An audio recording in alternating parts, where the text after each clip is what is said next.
Shalom, selamat malam Bapak Ibu Saudara yang dikasihi Tuhan. Malam hari ini mari kita sama-sama datang ke hadirat Tuhan lewat doa-doa kita ke hadirat-Nya. Dan kita akan mempersembahkan persembahan lewat doa dan penyembahan kita malam hari ini. Mari kita sama-sama berdoa. Selamat malam Bapa di sorga. Terima kasih Tuhan kalau pada malam hari ini kami masih diberikan kesempatan untuk kami boleh datang kepadamu. Bukan karena kuat dan gagah kami ada di tempat ini Tuhan, tetapi karena kasih karunia Tuhan yang begitu besar dalam kehidupan kami, yang membuat kami bisa dan dapat datang kepadamu. Tuhan Yesus, Kau mau melayakkan setiap kami untuk kami datang ke hadirat-Mu. Dengan segala ucapan syukur kami datang kepadamu. Biarlah Tuhan berkarya di tempat ini Tuhan, agar setiap kami yang mengikuti doa malam boleh diberkati oleh Tuhan.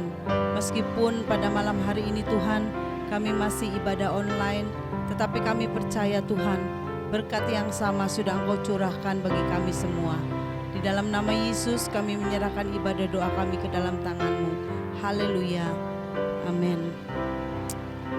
Bapak Ibu Saudara yang dikasihi Tuhan, bukan karena kuat dan gagah kita boleh ada saat ini, tetapi karena kasih karunia dan kekuatan anugerah serta kemurahan Tuhan yang Tuhan berikan di dalam kehidupan kita. Mari kita sama-sama menikmati hadirat Tuhan. Kita datang kepadanya dengan penuh ucapan syukur. Haleluya Yesus. Amin. Terima kasih Tuhan. Glory bagimu.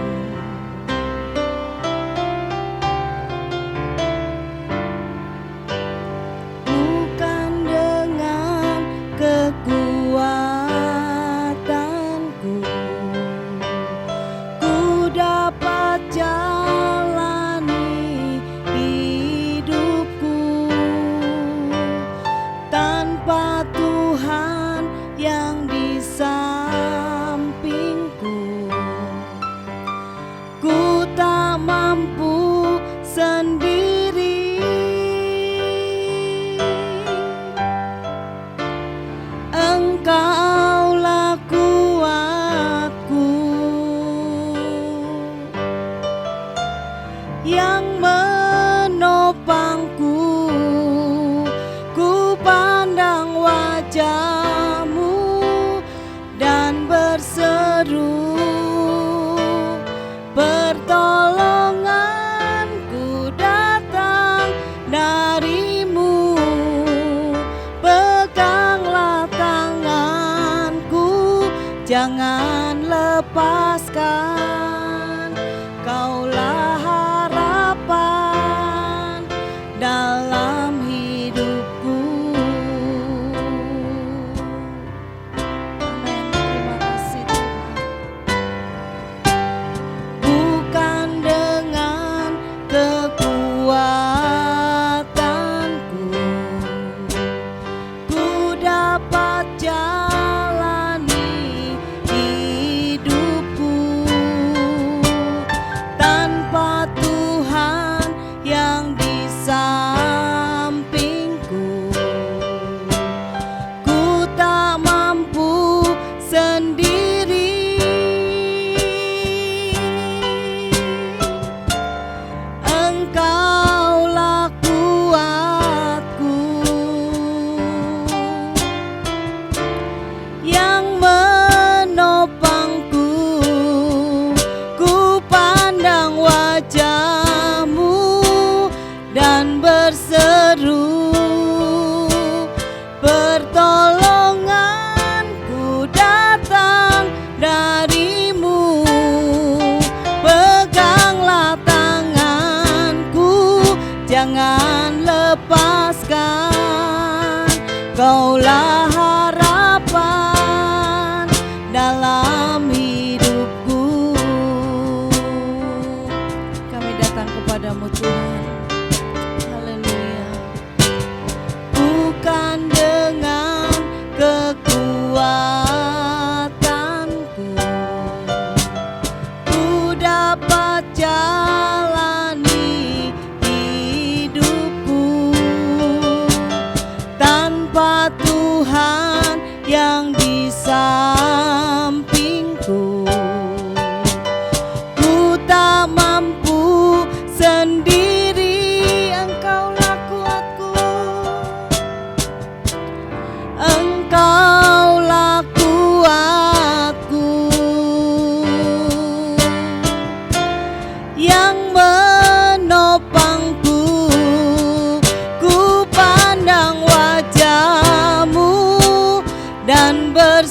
berseru, pertolonganku datang darimu.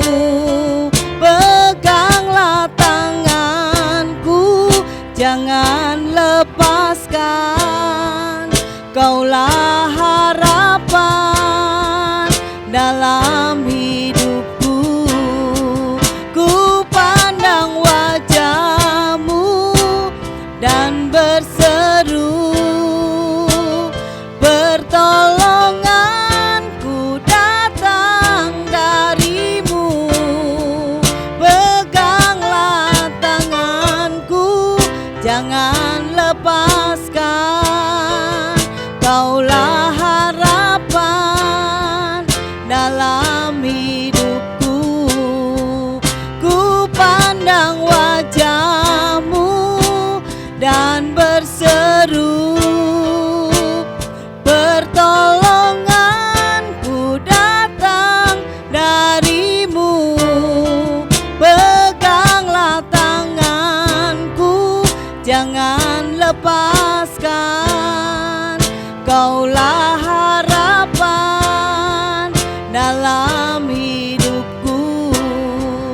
Kaulah harapan dalam hidupku. Kaulah harapan dalam hidupku. Mari Bapak Ibu Saudara, kita datang ke hadirat Tuhan, karena Yesus pengharapan di dalam setiap kehidupan kita semua. Oh, haleluya, haleluya, haleluya, haleluya. Terima kasih Tuhan, haleluya. Bukan buat gagah kami Tuhan, tetapi karena kemurahan-Mu yang begitu besar dalam kehidupan kami, kami boleh dilayakkan oleh Tuhan untuk datang dan masuk ke dalam hadirat-Mu yang kudus. Oh, haleluya Yesus, haleluya, haleluya, haleluya, haleluya. Syukur, haleluya, haleluya, haleluya, haleluya.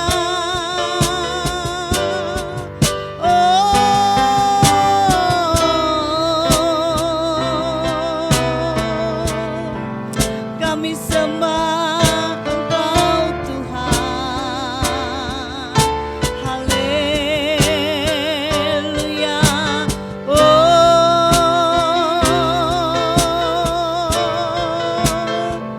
Kami bersyukur, kami bersyukur, haleluya, haleluya. Terima kasih, haleluya, haleluya.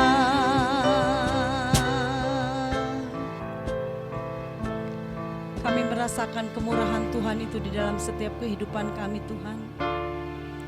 Allah yang luar biasa mengasihi kami, Allah yang selalu memberikan kami kekuatan dan kemurahannya itu dalam kehidupan kami. Biarlah setiap kami yang ada pada malam hari ini Tuhan boleh mengungkapkan rasa syukur kami dan boleh dilayakkan oleh Engkau untuk masuk di dalam hadirat-Mu yang indah. Oh, haleluya, haleluya. Terima kasih Tuhan, Engkau sudah ada di tengah-tengah kami semua.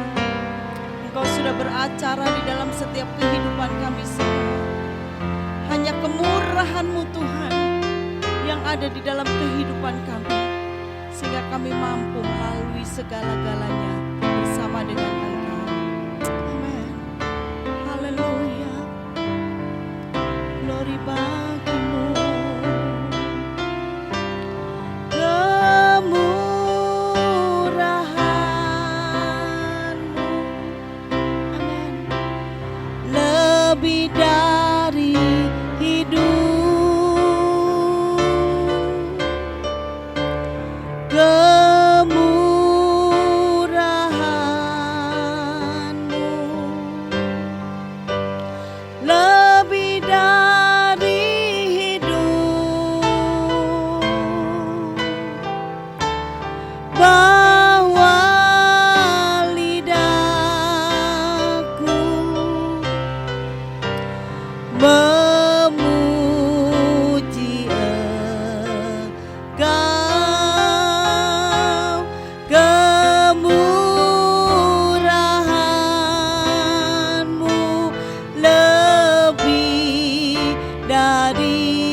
kami sangat percaya Engkau Allah yang berdaulat di atas kehidupan kami semua Tuhan. Engkau yang akan mengatur hidup kami semua Tuhan. Engkau yang akan terus memberikan kemurahan-Nya di dalam kehidupan kami. Untuk kami bisa melewati hari demi hari situasi yang tidak baik, membuat kami takut. Tetapi aku percaya bahwa Yesus satu-satunya Allah, Juru Selamat, penolong di dalam setiap kehidupan kami Tuhan. Amin. Glory, glory, haleluya. Jesus.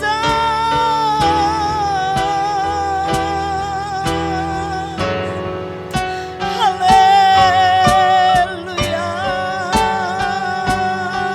Haleluya. Terima kasih Tuhan. Haleluya. Haleluya Yesus Tuhan. Terima kasih, terima kasih. Haleluya Yesus, terima kasih. Haleluya Yesus, terima kasih. Haleluya. Kau terus menuntun kami dan Kau akan terus menolong hidup kami semua.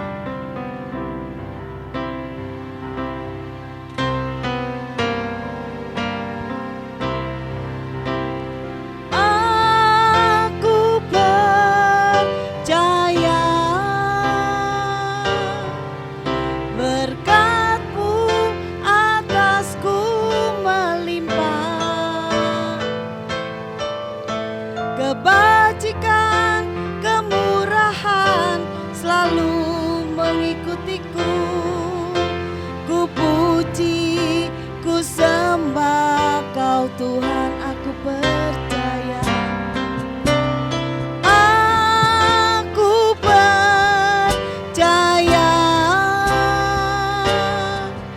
berkat-Mu atasku melimpah,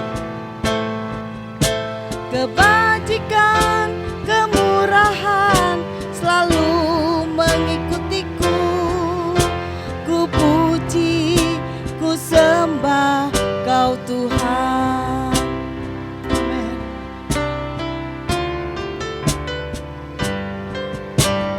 Oleh karena kemurahan Tuhan, ku ada sampai hari ini. Oleh karena kebaikan Tuhan, janji-Mu terjadi bagiku. Oleh karena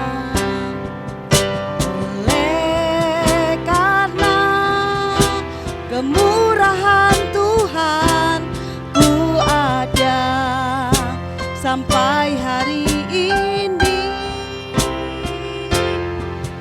Oleh karena kebaikan Tuhan, janji-Mu terjadi bagiku. Aku percaya. Aku percaya berkat-Mu atasku melimpah, kebajikan, kemurahan selalu mengikutiku. Ku puji, ku sembah Kau Tuhan. Aku percaya berkat-Mu atasku melimpah. Amin. Kebajikan, kemurahan selalu mengikutiku. Ku puji, ku sembah Kau Tuhan. Oleh karena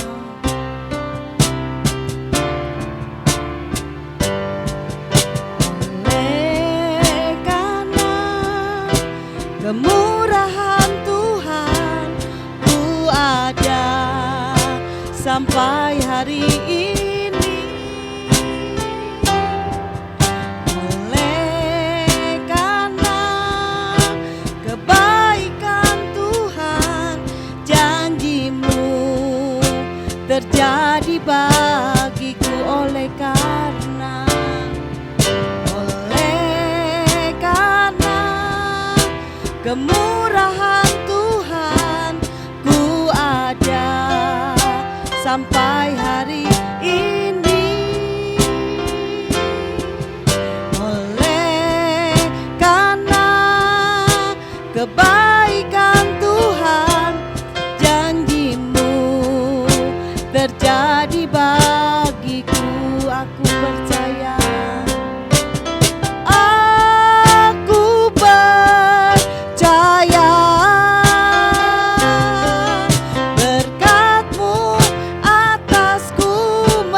Tuhan, biarlah kebajikan dan kemurahan-Mu selalu ada di dalam kehidupan kami semua. Untuk kami boleh menjadi anak Tuhan yang luar biasa di hadapan-Mu. Terima kasih Tuhan, inilah pujian, inilah persembahan yang bisa kami naikkan kepadamu. Biarlah semuanya ini Tuhan boleh menjadi dupa yang harum di hadapan Tuhan dan layak di hadirat-Mu Tuhan, menjadi bau dupa yang harum dan berkenan di hadapan-Mu. Terima kasih Bapa di sorga, Kau sudah memimpin acara doa malam pada malam hari ini. Kalau sebentar Tuhan kami akan menikmati pemberitaan firman-Mu, Kau akan menolong setiap kehidupan kami semua Tuhan, supaya boleh membuka hati kami, supaya kami boleh mendengarkan kebenaran firman Tuhan dengan baik. Sehingga apapun yang disampaikan oleh hamba-Nya boleh menjadi kekuatan di dalam setiap kehidupan kami semua, dan boleh menjadi rema di dalam setiap kehidupan kami yang selalu memberikan kekuatan dalam hidup kami. Terima kasih Bapa di sorga, Kau akan mengurapi setiap anak-anak-Mu yang sudah melayani Tuhan pada malam hari ini. Demikian juga Kau akan memberkati hamba-Mu yang akan memberitakan kebenaran firman-Mu, agar pemberitaan firman-Mu semuanya berasal daripada Engkau dan dapat disampaikan kepada seluruh sidang jemaat-Mu yang ada di rumah. Terima kasih Bapa di sorga, kami akan mendengarkan kebenaran firman-Mu dan kami akan terima di dalam nama Yesus, Tuhan dan Juru Selamat kami. Haleluya. Amin. Shalom. Kita bertemu lagi dalam Bible Class kita, dan hari ini kita masuk dalam seri yang ke-37. Latar belakang kitab Ulangan kita mulai dari kitab Kejadian. Bangsa ini telah dipilih Tuhan, Keluaran ditebus dari Mesir dengan kemah tabernakel yang lengkap. Kitab Imamat diinstruksikan dalam waktu 1 bulan untuk hidup dalam kesucian, dan kitab Bilangan dipersiapkan untuk memiliki tanah perjanjian setelah melewati 40 tahun di padang gurun. Jadi Musa akan meninggal dan tidak diperbolehkan Tuhan masuk tanah perjanjian.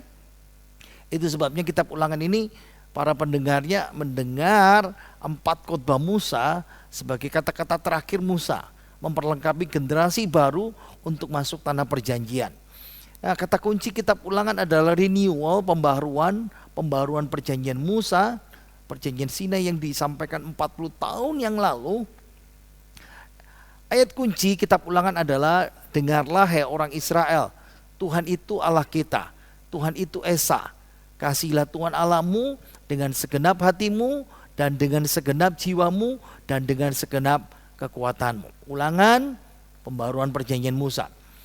Walk Through the Bible mengatakan ini adalah duet Run on Me. Ulangan pasal 5 kita sudah sampai pada khotbah Musa yang kedua, dan masih di eksposisi tentang dasar titah, 10 titah Tuhan. Dan minggu-minggu kemarin kita sudah menyelesaikan titah 1 sampai ke 8, dan minggu ini titah yang ke-9. Tetapi kita melihatnya dalam 2 bagian.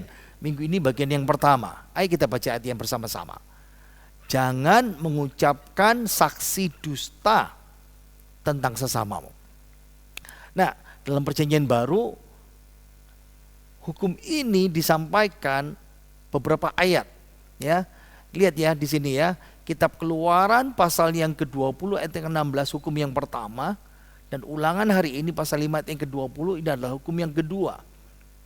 Kita mau lihat yang perjanjian baru minggu depan ya. Hari ini khusus yang di dalam perjanjian lama. Nah, jangan mengucapkan saksi dusta tentang sesamamu. Nah, kalau ditanya ini tepatnya apa? Nah, secara teknis istilah ini seperti memberikan kesaksian palsu di pengadilan. Jadi jangan mengucapkan saksi dusta tentang sesamamu. Ini secara teknis bicara konteksnya di pengadilan. Orang yang memberikan kesaksian palsu. Dan ingat, kesaksian palsu itu berakibat 2. Ada orang bisa dihukum, ada orang bisa dinyatakan bersalah. Seperti itu. Nah, 2 pendekatan minggu ini kita lihat dalam PL, dan minggu depan kita lihat dalam PB. Nah, alasan untuk perintah dan penerapan sehari-hari. Oke, saksi palsu di PL. Dimulai dari mana? Dari kejadian kita ya, waktu penciptaan. Allah itu memberikan karunia berbicara, ngomong, komunikasi. Adam dan Hawa ngobrol satu sama lain, Adam dan Hawa ngobrol, bicara sama Tuhan. Ini yang membedakan manusia dengan ciptaan yang lain. Jadi semuanya serba sempurna, monoteis. Hanya ada satu Allah, manusia hidup dalam kedaulatan Allah, semuanya baik, manusia tanpa dosa, tidak ada sakit, tidak ada dosa, tidak ada kejahatan, persekutuan dengan Allah, semuanya serba sempurna. Hubungan manusia dengan hewan, wow, bagus sekali. By the way, dinosaurus pun juga ada di Taman Eden ya. Oke, kehidupan yang sempurna juga untuk suami istri. Tapi karunia ini dirusak oleh dosa waktu Kejadian pasal 3. Manusia jatuh dalam dosa. Jadi yang membawa dusta, pendusta pertama dalam Alkitab itu adalah Lucifer, iblis, setan. Kitab Yohanes pasal 8 mengatakan iblislah menjadi bapamu. Dia adalah bapa segala dusta. Kenapa iblis meyakinkan Hawa untuk makan buah terlarang yang dikatakan Tuhan jangan, dengan mengatakan dusta. Jadi Kejadian pasal 3 4 sampai 5 ya. Sekali-kali kamu tidak akan mati. Tetapi Allah mengetahui bahwa pada waktu kamu memakannya, matamu akan terbuka dan kamu akan menjadi seperti Allah, tahu tentang yang baik dan yang jahat. Jadi setan mendustai bahwa Hawa, Allah itu berbohong sama kamu. Karena Hawa menerima, Adam menerima, lalu mulailah dalam sejarah manusia dusta itu menjadi bagian dalam kehidupan kita. Itulah asal mulanya dusta menjadi sejarah. Ingat, Kain berdusta sama Tuhan. Ketika ditanya setelah membunuh Kain, mana adikmu? Memang aku menjaga adikku. Bersikeras, nggak tahu, dusta. Abraham, dia berbohong tentang istrinya. Oh, karena ditakut dibunuh, karena istrinya cantik, dia berkata, oh ini saudaraku. Yakub pakarnya penipu. Kakak-kakaknya Yusuf menipu ayahnya, pakar penipu itu. Menimbulkan kesan bahwa, oh Yusuf, kami menemukan jubahnya berlumuran darah. Menimbulkan kesan bahwa Yusuf dibunuh oleh binatang buas, padahal mereka yang buang, mereka yang jual. Bidan Mesir tidak sepenuhnya jujur sama Firaun. Musa tidak blak-blakan, ngomong sama mertuanya alasannya untuk kembali ke Mesir. Dan masih banyak contoh-contoh dusta dalam Alkitab. Nah, kesaksian palsu di titah ke-9 ini adalah kesaksian dalam konteks pengadilan. Saya katakan tadi itu, di mana seseorang tidak bersalah atau bersalah atas pelanggaran hukum Tuhan dan pelanggaran manusia. Nah, pahami kenapa ayat ini sebagai larangan diberikan Tuhan. Karena ada konteks budaya yang berbeda dengan kita sekarang. Ya, pahami dengan jelas perintah ini sangat-sangat penting karena dunia kita dengan dunia 3.400 tahun yang lalu, dunia Israel di timur dekat, di lokasi Israel itu beda jauh sama kita. Jadi ada beda situasi kondisi, beda tahun, ribuan tahun ya, 3.400 tahun itu. Nah, hukum kita sekarang yang kita jalankan di Indonesia, di dunia itu produk manusia, bukan produk Allah, bukan Allah yang kasih. Nah, hukum itu dijalankan oleh para profesional penegak hukum. Ada polisi yang dibayar, ada hakim yang dibayar negara, ada jaksa yang dibayar negara, dan lain sebagainya. Tetapi di Israel kuno, ketika firman Tuhan ini disampaikan, polisi profesional, penegak hukum profesional tidak ada, dan masyarakatnya pun tidak mobilitas tinggi seperti kita sekarang. Bahkan pengadilannya tidak formal seperti kita. Jadi jangan pernah membayangkan pengadilannya itu seperti yang digambar ini. Dalam dunia modern kita ada kursi hakim, jaksa, penuntut, terdakwa. Nggak seperti itu. Ruang pengadilannya itu biasanya di gerbang kota, di mana para tua-tua suka duduk di situ. Dan ingat cerita, kalau saudara pernah cerita Boas menyelesaikan kasusnya Ruth, dia pergi kepada tua-tua yang lagi nongkrong duduk-duduk kongko-kongko di pintu gerbang itu, lalu bercerita tentang kasusnya Ruth, lalu diselesaikan di situ. Itu pengadilan mereka. Jadi mesti dipahami ya. Gini, pada waktu itu kalau ada orang dirampok, nah ingat ya, karena mobilitas tidak tinggi, umumnya yang rampok itu tetangga sendiri atau orang yang dikenal, berhubungan dengan korban dari hari ke hari. Nah kalau sekarang kita kan lapor sama polisi, ya. Tapi di masa itu tidak ada polisi. Jadi korban itu mengajukan tuntutan ke tetua pemimpin di mana korban ada tinggal dan penjahat satu kota atau di desa seperti itu. Nah, terdakwa sama tersangka itu biasanya menghadirkan saksi supaya meyakinkan para tua-tua yang menjadi hakim untuk mengambil keputusan itu.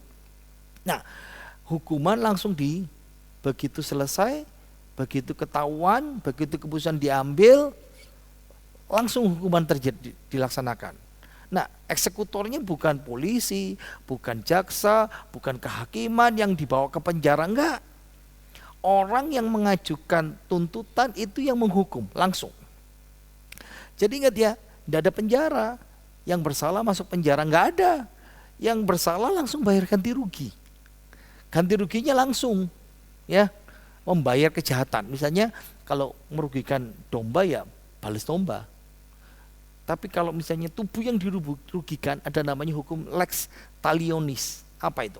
Mata ganti mata, gigi ganti gigi, nyawa ganti nyawa. Jadi terdakwa yang bersalah membayar kejahatannya dengan kehilangan beberapa anggota tubuh atau nyawa seperti itu. Nah, di sini peran saksi itu menentukan betul-betul. Nah, ingat ya, ada perbedaan lagi masalah kategori hukum kita. Dunia modern kita ada namanya hukum perdata, hukum pidana. Tapi pada Israel ada tambahan satu lagi, selain pidana dan perdata, ada lagi hukum agama. Itu setara, ketiganya setara. Misalnya ya, orang membunuh, itu perkara kriminal, itu pidana. Orang merusak properti, harta orang lain, itu perdata. Nah, ada satu lagi, penyembahan berhala, sihir, itu yang nggak ada dalam hukum kita. Ini di Israel hukumnya pengadilannya sama, tua-tua itu. Nah, kasus yang ketiga ini penodaan agama,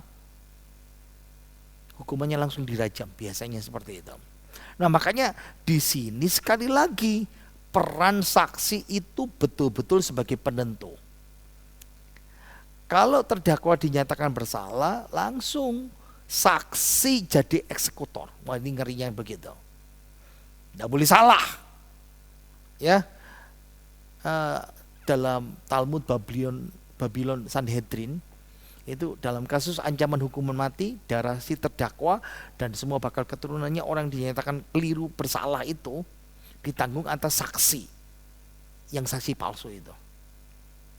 Kalau saudara masih ingat zaman Tuhan Yesus itu. Nah, sama persis idenya sampai di situ. Nah, makanya yang pertama, saksi jujur itu penting sekali dalam pengadilan yang jujur. Kenapa? Ayo kita baca ya. Amsal 19 ayat 28 versi bahasa Indonesia masa kini. Memberi kesaksian palsu berarti meremehkan hukum, mencelakakan orang, sedap rasanya bagi orang jahat. Jadi ada 3 dasar ya komponen. Mirip peradilan kita di masa dunia modern. Yang pertama namanya badan hukum. Badan hukum inilah yang mencegah kejahatan. Kejahatan harus dihukum, orang tidak bersalah diselamatkan. Itunya yang pertama ya, idenya. Yang kedua, selain badan hukum, hakim. Hakim yang menerapkan undang-undang dalam kasus tertentu spesifik seperti itu ya. Dan yang ketiga, saksi yang memberikan keterangan. Buat klaim tertentu, membuat fakta tertentu ya, hingga menentukan apakah orang ini bersalah atau orang ini bebas. Nah, dalam Dasatita ini kita harus tahu ya standarnya ya. Allah itu pemberi hukum. Jadi standarnya sempurna. standar sempurna untuk tingkah laku manusia. Nah, karena hukum itu ditulis Allah sendiri, maka hukum itu tidak ternodal sama dosa manusia. Mazmur pasal 19 ayat 8. Ingat ya, Taurat Tuhan itu sempurna, nggak ada salah, sempurna, menyegarkan jiwa. Peraturan Tuhan itu teguh, memberikan hikmat kepada orang yang tak berpengalaman. Tapi masalahnya hukum Allah itu sempurna, tapi manusia penegak hukumnya tidak sempurna. Kenapa? Bisa disuap. Nah, makanya kalau dalam perjanjian lama, kalau hakim di kota tidak dirasa tidak adil, orang bisa naik banding langsung kepada raja pada waktu itu ya. Jadi ini misalnya di Amsal pasal 31 ayat 9. Ini Amsal untuk Lemuel, sang raja Salomo. Bukalah matamu, ambillah keputusan secara adil, dan berikanlah kepada yang tertindas dan yang miskin hak mereka. Ingat enggak, kalau saudara pernah dengar ceritanya Absalom waktu merebut hati orang Israel untuk kudeta. Nah, Absalom melakukan ini. Jadi lihat ya dalam 2 Samuel pasal 15. Tiap pagi berdirilah Absalom di tepi jalan yang menuju pintu gerbang. Kenapa? Orang dari luar kota Israel kalau enggak merasa bahwa kasusnya tidak adil, pasti pergi kepada raja naik banding. Nah, tiap orang yang datang Absalom rangkul. Dari mana kamu? Dari suku ini. Wah, kalau lihat ya perkaramu ini. Kalau raja tidak memperhatikan, wah repot. Kalau aku jadi raja nanti.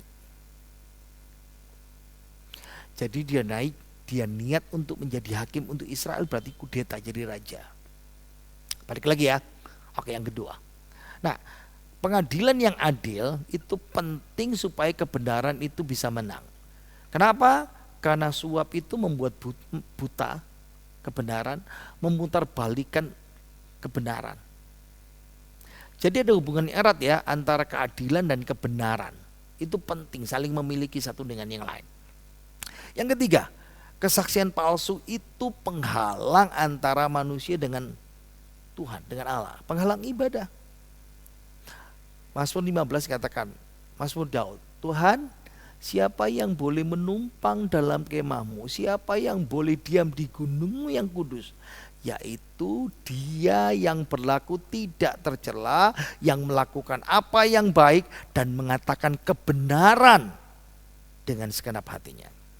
Jadi kesaksian palsu itu menghalang hubungan kita dengan Tuhan, mesti diberesin ya.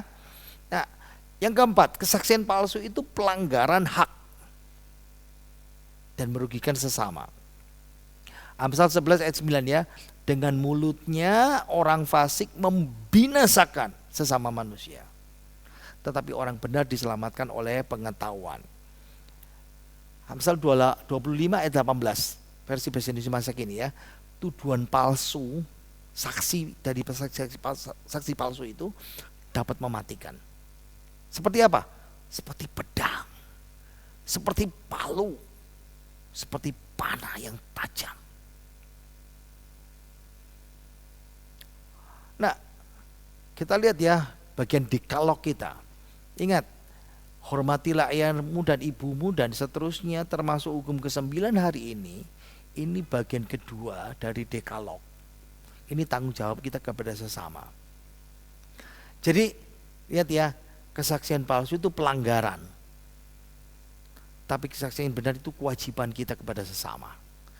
Ya, kesaksian palsu tidak saja merusak reputasi, tapi juga mengorbankan nyawa orang lain. Nah, sekarang kita lihat ya, kasus yang paling tragis di Perjanjian Lama itu cerita raja yang jahat. Ahab kawin dengan wanita kafir, Isabel. Ahab kepingin kebungur anggur Nabot. Istrinya kasih jalan. Sudah panggil saksi palsu saja, selesai. Tuduh si Nabot itu. Dan akibat itu kesaksian palsu, Nabot diadili. Dia dieksekusi. Kesaksian palsu membawa ke pembunuhan. Serius, itu Alkitab bilang. Nah, perluasan saksi palsu ya di Perjanjian Lama. Nah, yang pertama identifikasi diajari. Bagaimana? Dimulai dari mana? Dimulai dari prasangka. Ingat ya, kadang-kadang kita curiga. Aku curiga nih. Nah, curiga yang tidak berdasar itu namanya prasangka. Alkitab bicara tentang ini ya, prasangka terhadap miskin. Kan ini konteksnya konteks pengadilan ya. Ayo kita baca versi mudah dibaca. Keluaran 23 ayat 3. Jika orang miskin dihakimi, kadang-kadang orang menolongnya karena merasa kasihan. Jangan lakukan itu, kata firman Tuhan.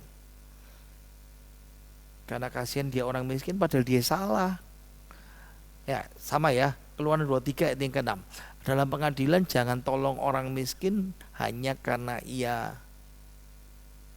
jangan tolong orang hanya karena dia miskin. Kita berpihak.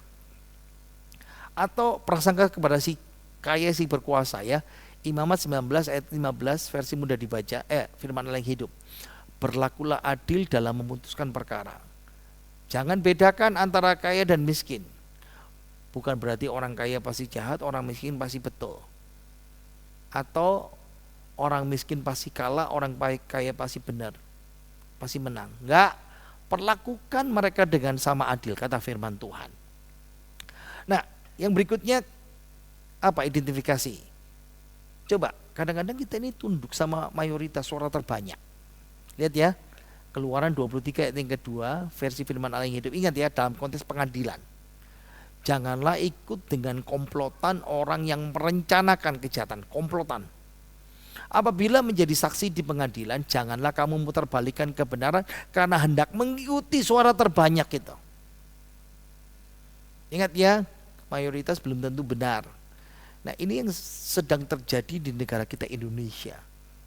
Orang-orang yang musuh, yang kita sebut musuh, orang yang jahat dalam dunia politik, giring supaya tunduk kepada keinginan mayoritas seperti itu.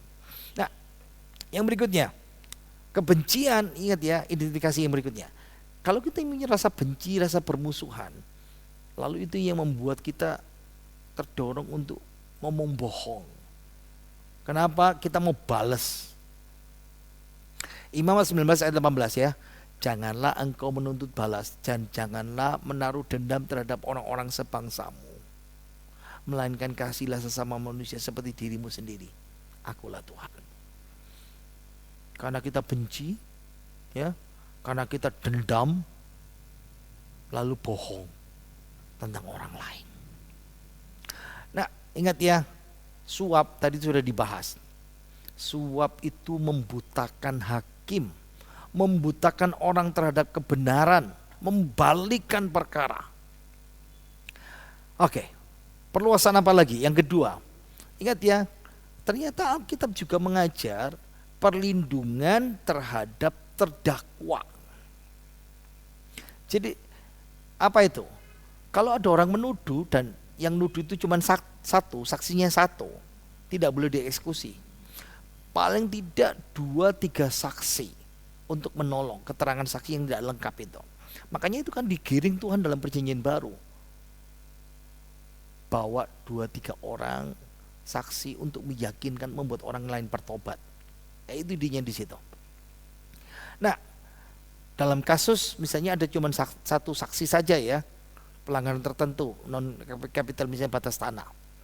Sumpah harus diambil dari kesaksian dua pihak. Kenapa? Tidak ada saksi. Nah, ini yang paling harus dicermati oleh para hakim pada waktu itu. Nah, dalam kasus-kasus besar, kalau betul sampai tiba pada satu keputusan dieksekusi mati, saksi yang ambil batu pertama lalu dilempari batu. Masih ingat kasus Stefanus? Itu yang pertama kali melempari batu adalah orang-orang yang menuduh. Itu saksi palsu itu. Oke. Nah, alasan firman Tuhan mengatakan bahwa yang menghukum, yang mengeksekusi dulu adalah saksi, itu menimbulkan efek jera atau efek takut.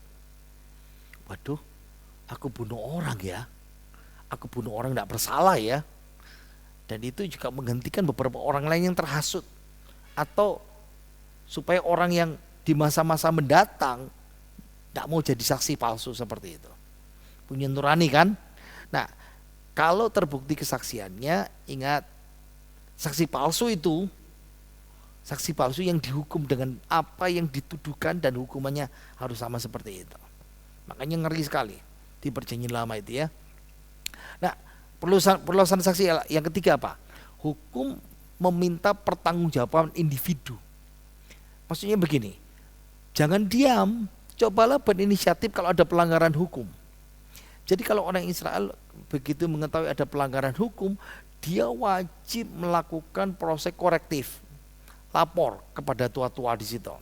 Ingat ya, waktu itu tidak ada kantor polisi, tidak ada pengaduan, saksi yang tahu langsung lapor kepada tua-tua, diproses hukum dan langsung jadi eksekutor.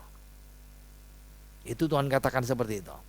Nah, apalagi perluasannya? Yang keempat, harus diperhatikan ya, investigasi yang cermat. Ini yang tadi itu sudah kita bahas ya. Hakim harus menginvestigasi dengan begitu cermat. Nah, yang berikutnya, yang kelima, kesaksian nabi palsu, pewahyuannya itu juga harus diteliti. Nah, kalau dalam perjanjian baru itu jelas ya, ujilah segala sesuatu dan peganglah yang baik. Kesaksian-kesaksian walaupun dia sepertinya hamba Tuhan yang besar, terkenal, nabi, mesti diteliti. Kenapa? Karena banyak nabi palsu yang bersaksi palsu tentang Tuhan. Oh, Tuhan bicara seperti ini. Itu harus diteliti dengan cermat, dan itu tema utama yang paling menonjol dalam perjanjian baru. Kita terbatas waktu kita. Kalau sudah masih ingat, berapa bulan yang lalu saya sampaikan firman Tuhan, serigala berbulu domba. Cek di YouTube kalau sudah belum lihat itu, ada serigala berbulu domba ya. Nah, ini misalnya dalam Yeremia 6 ayat 13 versi bahasa Indonesia sehari-hari. Mereka semua besar kecil cari keuntungan dengan jalan yang tidak jujur. Bahkan nabi dan imam menipu. Oh, tidak ada apa-apa, semuanya aman. Padahal Tuhan berkata enggak aman. Tuhan menghukum. Perluasan yang terakhir ya, yang termasuk saksi palsu di luar pengadilan. Apa yang Tuhan katakan? Fitnah. Kita jadi saksi palsu ketika membusuk-busukkan orang lain, memfitnah orang lain. Ngeri. Apa? Menyebarkan gosip.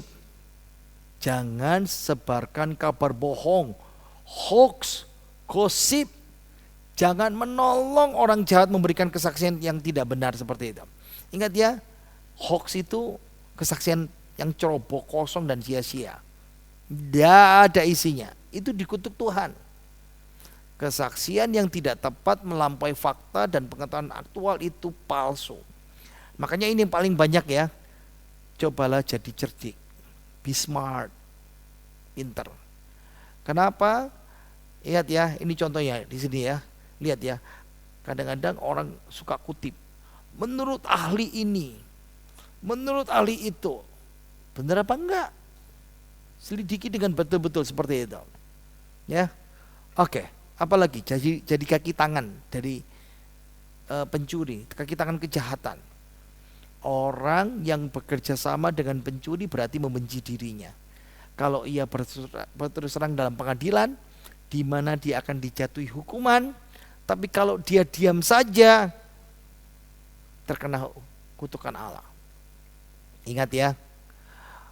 Orang berkata, aduh saya ini kecil loh peranannya, saya cuma dapat bagian kecil. Mau kecil mau besar sama aja bagi Tuhan. Ya. Ini yang terakhir, berdiam diri. Kita tidak mau ngomong. Imamat 5 ayat yang pertama. Apabila seorang berbuat dosa, apa dosanya? Dia dengar orang mengutukin, harusnya bersaksi. Karena lihat sendiri, karena mengetahui sendiri, karena mendengar sendiri. Tapi kalau diam, Tuhan berkata engkau berdosa. Diam saja pura-pura enggak tahu. Ingat ya, siapa memejamkan mata, pura-pura tidak lihat, merencanakan timumu lihat. Siapa mengatupkan bibir, diam, dosa. Jonathan Swift mengatakan bahwa menggambarkan fitnah itu seperti ini. Orang bisa menyampaikan fitnah dengan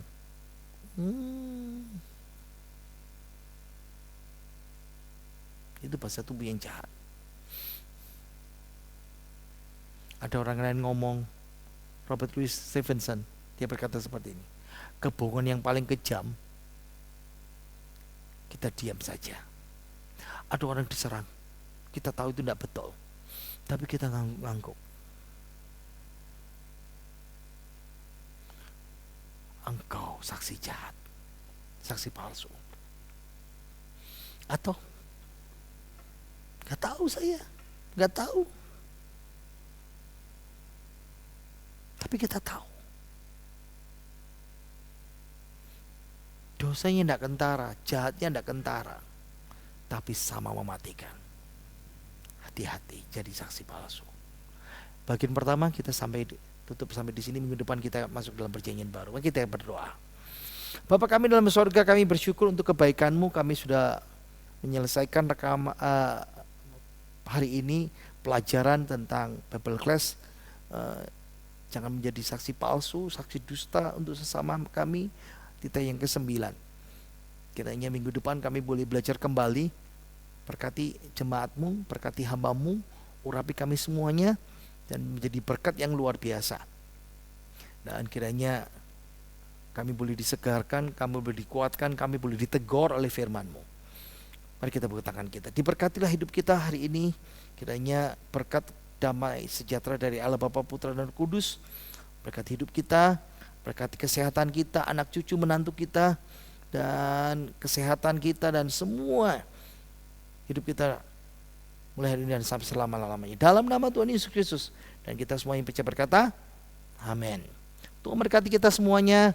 Jangan lupa berikan persembahan untuk hari Jumat. Tambahkan 1 rupiah. Tuhan Yesus memberkati kita semuanya.